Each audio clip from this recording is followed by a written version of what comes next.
वंदे मातरम। मैं हूं विनोद कुमार शुक्ला। अड्डा पर आपका स्वागत है। अमेरिका और ईरान के बीच युद्ध विराम हो गया है। अब युद्ध जो है वो किसी भी दृष्टि से ठीक नहीं होता है और जैसा भारत के प्रधानमंत्री हमेशा से कहते हैं कि ये युद्ध का काल नहीं है। पीस प्रिवेल हो, लोगों का जो काम धंधा रुका हुआ था वो चले, यही बात उचित भी है। लेकिन आज मैं उस उचित और उन अनुचित के तर्क जो हैं उन पर नहीं जाऊंगा। आज मैं एक दूसरे विषय पर उसी से जुड़े हुए करता हूं, इसलिए कि ये जो पूरा का पूरा मामला है, इसमें भारत की भूमिका और पाकिस्तान की भूमिका, अमेरिका की भूमिका को लेकर के चर्चाएं होनी शुरू हो गई हैं और भारत को की आलोचना होने लगी है कि भारत ने अपनी भूमिका बेहतर ढंग से नहीं की। अब इसमें इस बात को लेकर के विद्वानों में मतभेद है। जो विद्वान हैं, जो हर चीज़ पर ज्ञान देते हैं, फॉरेन पॉलिसी से लेकर के डिप्लोमेसी और डोमेस्टिक पॉलिसी, तेल, अर्थव्यवस्था, साइंस, न्यूक्लियर एनर्जी, सब चीज़ों पर देखा, उन विद्वानों में मतभेद है। अब वो विद्वान सब मालूम है, वो विद्वानों का एक वर्ग है जो हर चीज़ में, जिनको नेसेयर हैं, हर चीज़ में उनको गलती निकल आती है। तो उसमें से कुछ विद्वानों का ये कहना है कि इस परिस्थिति, बदली परिस्थिति में अगर कोई विश्व गुरु होकर के इमर्ज किया है तो वो ईरान है। दूसरा उसी गैंग का के कुछ लोगों का मानना है कि नहीं, ये जो विश्वगुरु है वो पाकिस्तान है। अब मेरा भी अपना मानना है। मेरा अपना मानना ये है कि चलिए, ईरान को विश्वगुरु मान लिया हमने, पाकिस्तान को मैं विश्व चेला मान लेता हूँ, लेकिन इजराइल गुरु घंटाल है।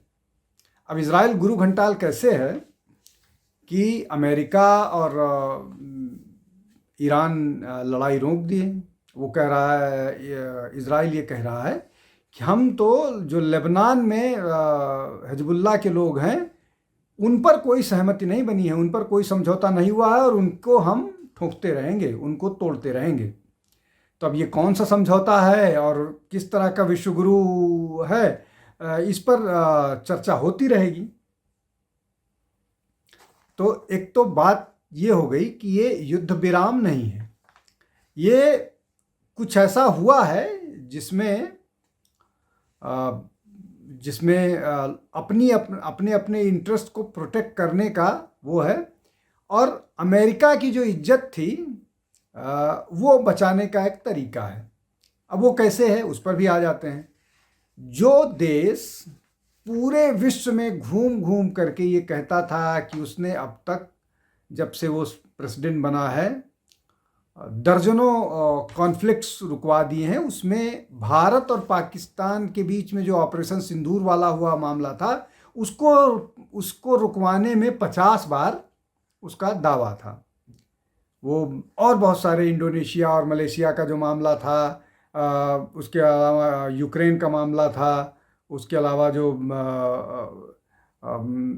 जो इज़राइल अटैक कर रहा था फ़िलिस्तीन पर, वो सारा मामला था। ये सब के दावे करता रहा है और एक और दावा करता रहा है कि चूंकि उसने विश्व की इतनी सेवा की है तो उस सेवा के बदले उसे नोबेल पीस प्राइज़ मिल जाना चाहिए।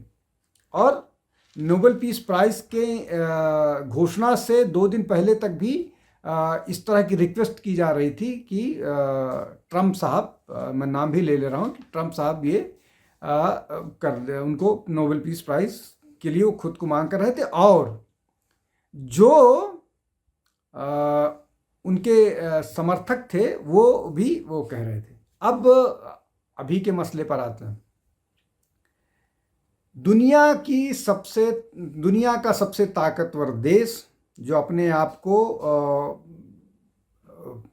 पूरे विश्व में सबसे ताकतवर बताता है और किसी भी देश को नेस्तनाबूद करने की ताकत रखता है और ये कहता है कि वो जो चाहे चीज़ें अपने हिसाब से उसको चाहिए, किसी पर टैरिफ लगा देता है, किसी को कुछ करता है, किसी वेनेजुएला के प्रेसिडेंट को उठा लेता है। उस देश को ईरान के खिलाफ जो उसकी लड़ाई चल रही थी, उस लड़ाई को रुकवाने के लिए एक टेररिस्ट स्टेट की मदद लेनी पड़ी, और ये वही टेररिस्ट स्टेट है।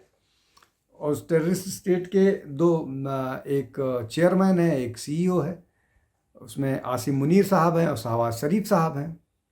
अब ये दोनों उनको इनमें से एक ने तो नोबेल पीस प्राइज़ के लिए रिकमेंडेशन भी दे दिया था। तो कितना शक्तिशाली देश है कि उसको ईरान से वार रुकवाने के लिए पाकिस्तान, एक टेररिस्ट स्टेट की मदद की ज़रूरत है। महत्वपूर्ण और इंटरेस्टिंग इसमें एस्पेक्ट ये है कि ये सारे लोग जो हैं इस पूरे उसमें, शहबाज शरीफ चाहे ये सारे लोग ये इसमें महत्वपूर्ण भूमिका निभा रहे हैं। अब असली मामला ये है कि क्या इस अमेरिका को इस फजीहत से बचाने के लिए कोई एडवांस पेमेंट हुआ है या कोई ऐसी डील हुई है, इसलिए या अमेरिका से नहीं, या इस सब सिचुएशन में पाकिस्तान की भूमिका दिखाने के लिए कोई पेमेंट हुआ है। अब पिछले कुछ दिनों में पाकिस्तान में कुछ ऐसा बिजनेस वो तो हो नहीं रहा है, लेकिन इस दौरान जो उनका फॉरेक्स है वो बड़ा है, डबल डिजिट में चला गया है। तो क्या उनको कुछ मदद आ रही है? क्या उनको अमेरिका, सऊदी अरेबिया, यूएई या कोई और देश कुछ मदद कर रहा है इस सब के पीछे? और क्या जो बात जब ऑल पार्टी मीटिंग हुई थी तो भारत के विदेश मंत्री एस जयशंकर ने कहा था पाकिस्तान को लेकर के कि वो दलाल स्टेट है, तो क्या ये दलाली के पैसे वसूल रहा है पाकिस्तान? और उसके तो ये अब जब जयशंकर पाकिस्तान को दलाल स्टेट कहते हैं तो उसके पीछे यही है कि वो इन सब के लिए पैसे वसूलेगा, और अब तो और जगह जाएगा, बोलेगा कि हमने आपकी मदद की, हमको इसके पहले हमारी अर्थव्यवस्था बचाने के लिए और इन सब चीज़ों के लिए मदद कीजिए। अब थोड़े इससे संबंधित जुड़े उस पर आते हैं। अब आसिम मुनीर और शहबाज शरीफ ने जो है वो उनको जो करना था वो कर दिया। अब उनकी अमेरिकी प्रेसिडेंट की और उनके रिश्तेदारों के साथ किस तरह की के हैं वो सबको मालूम है। लेकिन ये सारी चीज़ें जो हैं वो हो रही हैं। अब मैं तो डील जो साइन हुई है उसको बाहरी तौर पर यही देखता हूँ। अब अंदर की क्या खबर है, मतलब आसिम मुनीर के घर पे क्या डील हुई या बाद में कहाँ डील हुई, ये वही लोग बताएंगे। आपको उनके चैनल पर जाना पड़ेगा जो पाकिस्तान को विश्वगुरु बता रहे हैं, कुछ लोग ईरान को विश्वगुरु बता रहे हैं। तो ये डील कैसे हुई, इस डील में कौन सी भूमिका निभाई, किस तरह की भूमिका निभाई, पाकिस्तान ने कब किससे मुलाकात की, पाकिस्तान के नेताओं ने, ये वही वो लोग बताएंगे। मेरे पास तो जी सीधे सीधे खबर थी, मैंने बता दिया कि इसके लिए पाकिस्तान वसूली कर रहा है, और मैं वही आपको बता रहा हूँ जो आपको नज़र तो आता है, लेकिन कई बार उसको अनदेखा किया जाता है, मतलब अनदेखा हो जाता है, क्योंकि बहुत सारे हमारे दर्शक ऐसे हैं जो सब न्यूज़ से नहीं हैं। तो जो न्यूज़ में हैं उनको कई बार हैं उनकी नोज़ पर न्यूज़ होता है। जो लोग सामान्य लोग होते हैं कई बार उन समाचार को उसी उसमें देखते हैं, उसका अंतर का मर्म नहीं समझते हैं। तो कुल मिलाकर के जो मुझे समझ में आ रहा है, मैं गलत भी हो सकता हूँ, लेकिन वही है। बाकी असली जो खबर देखनी है कि कहाँ से किसकी आर्म ट्विस्टिंग हुई, किसको पकड़ा गया और उसमें भारत को किस तरह से अलग थलग कर दिया गया, ये आपको दूसरे चैनल पर जाना पड़ेगा, जो पाकिस्तान को विश्वगुरु बता रहे हैं, ईरान को विश्वगुरु बता रहे हैं। मैं तो ईरान को विश्वगुरु मानने के लिए तैयार हूँ, पाकिस्तान को विश्व चेला मानने के लिए तैयार हूँ। लेकिन एक और बात है, इजराइल को मैं गुरु घंटाल मान रहा हूँ और गुरु घंटाल इनको अब भारत इसमें कहाँ पर वो करता है, मैं इसको फिर न्यूज़ के दृष्टि से ही बताऊंगा। भारत का अपनी जो एनर्जी सिक्योरिटी थी वो थ्रेटेन नहीं हुई, बावजूद इसके कि ये वॉर चलता रहा है। भारत के 8 जहाज शिप्स आ चुके हैं अब तक, और 18-19 के आसपास शायद फंसे हुए हैं। अब स्ट्रेट ऑफ हॉर्मुज खुल गया है तो वो भी आ जाएंगे।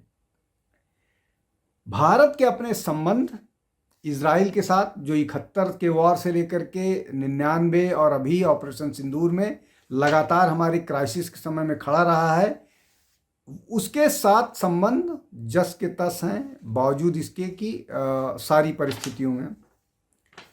ईरान के साथ भी हमारे व्यवहारिक संबंध बरकरार हैं, बावजूद इसके कि ईरान हमको बहुत सारे मामलों में, स्पेशली कश्मीर का मामला हो, मुसलमानों का मामला हो, जो नॉन एग्जिस्टेंस जैसा ही है, वो किसी भी देश में लॉ एंड ऑर्डर की सिचुएशन हो सकती है, लेकिन वो वैसा नहीं है जैसा ईरान प्रोजेक्ट करने की कोशिश करता है। उसके साथ भी हमारे वर्केबल रिलेशन रहे हैं, हमारे शिप्स आते रहे हैं। ये कोई हम पर कृपा नहीं कर रहा था, ये हमारी डिप्लोमेसी का नतीजा था, ये हमारे जो हम जिस तरह से डील कर रहे थे सबके साथ, उसका नतीजा था। अब इसमें एक और महत्वपूर्ण बात, अमेरिका के साथ भारत को क्यों ईरान से झगड़ा लेना चाहिए या किसी और मुल्क से झगड़ा लेना चाहिए?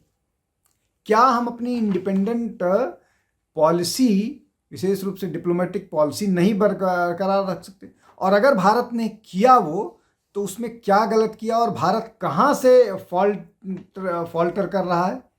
अब ये कहाँ से फॉल्टर कर रहा है, मैं प्रश्न कर रहा हूँ। उत्तर अगर आपको देखना हो कहाँ से फॉल्टर किया हो तो वहाँ जाइए। अब एक और बात महत्वपूर्ण है, इंटेलिजेंस में एक शब्द इस्तेमाल होता है डबल एजेंट, जो यहाँ की सूचनाएं वहाँ देता है, वहाँ की सूचनाएं वहाँ देता है। उसको डबल एजेंट को घृणा भाव से देखा जाता है या बेचारगी के भाव से देखा जाता है, इसलिए कि इंटेलिजेंस का जो आदमी होता है वो अपने, अगर देश का व्यक्ति है तो वो अपने देश के इंटरेस्ट को प्रोटेक्ट करता है, उसमें पैसा नहीं होता है। धुरंधर देख लीजिए।